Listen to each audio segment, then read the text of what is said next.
Just because I'm blind does not mean I cannot push my phone to its absolute limits and use it to its full potential, which I do, provided that there are assistive allowances in place, i.e., screen reader and braille support that allow me to do so, which on most phones these days, including the model of iPhone which I have, do.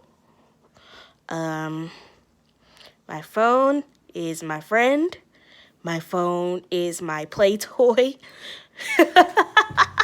My phone is, oh my Lord, I'm sitting here talking about my friend, my phone, like it's a person, like it's a freaking spouse or something.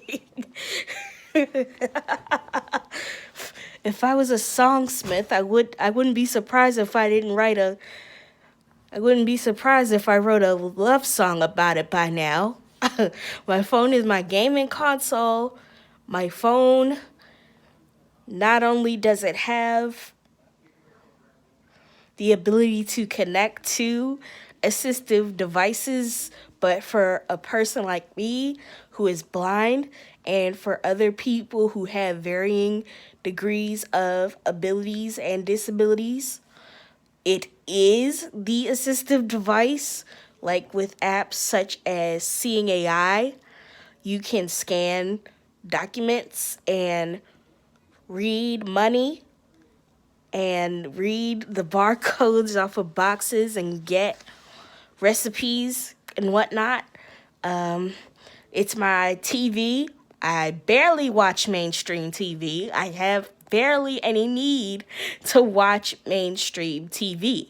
There's not a lot of stuff on mainstream TV. I can count on one hand how many programs, most of which are on PBS, are described on mainstream TV.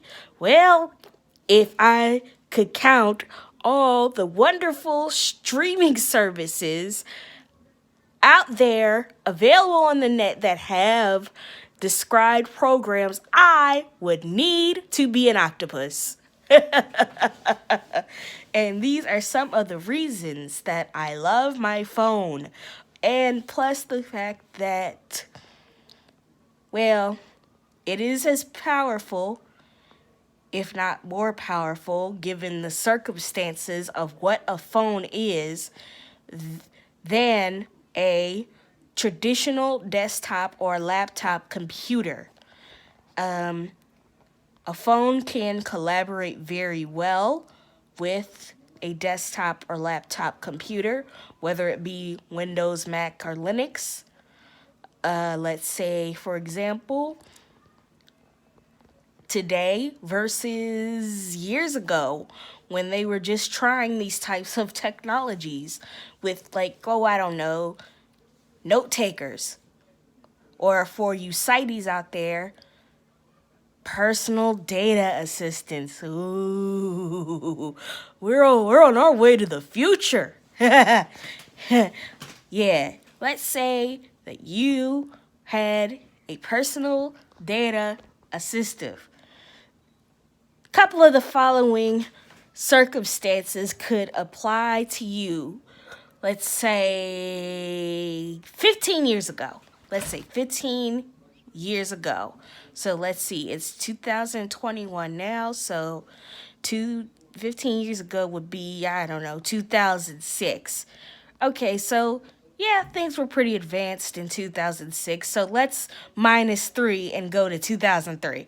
So let's say that you had a personal data assistant, and the following couple of circumstances could apply to you.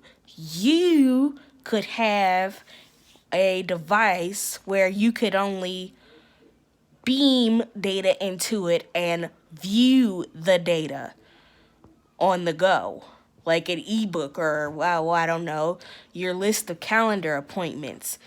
Basically, what I'm saying is that everything that you wanted to be on that device would have had to been typed on the computer and then beamed into this device.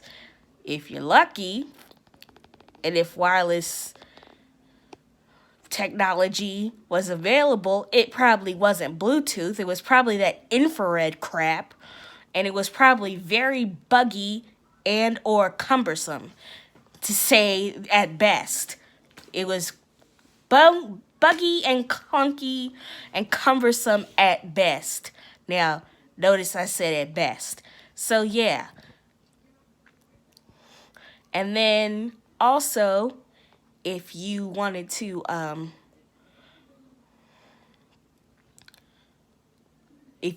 take notes on this device, you couldn't do that if it was a read-only device where the only information it had on there was stuff you put on there from the computer.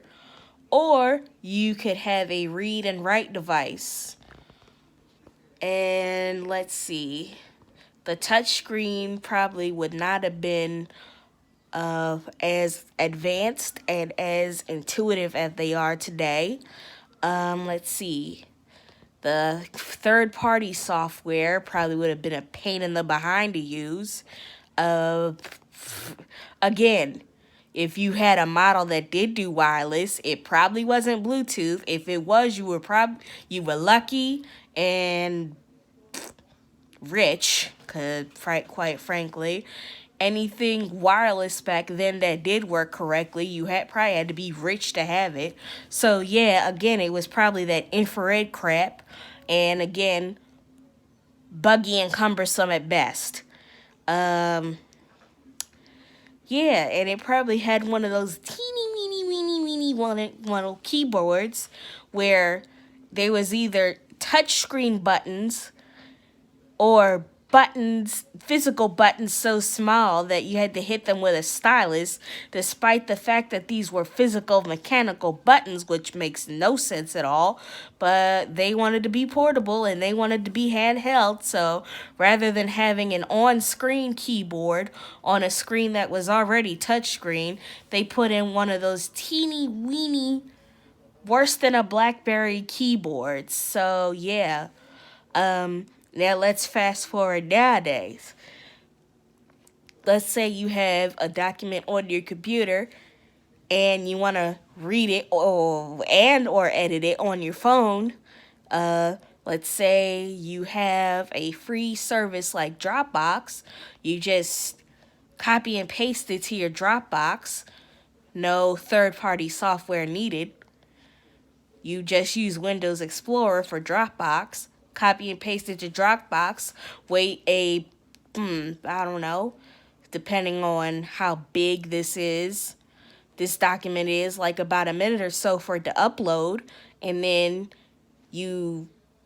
provided you already have the Dropbox app on whatever phone you're using, you just open it up and see your document is safely there, made it there successfully.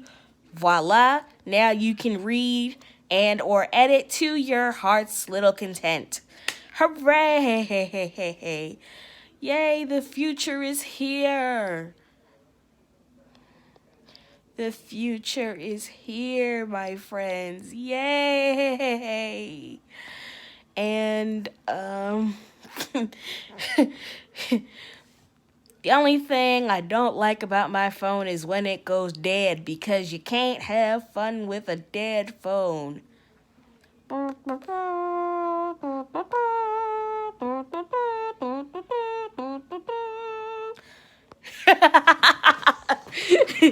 See you guys.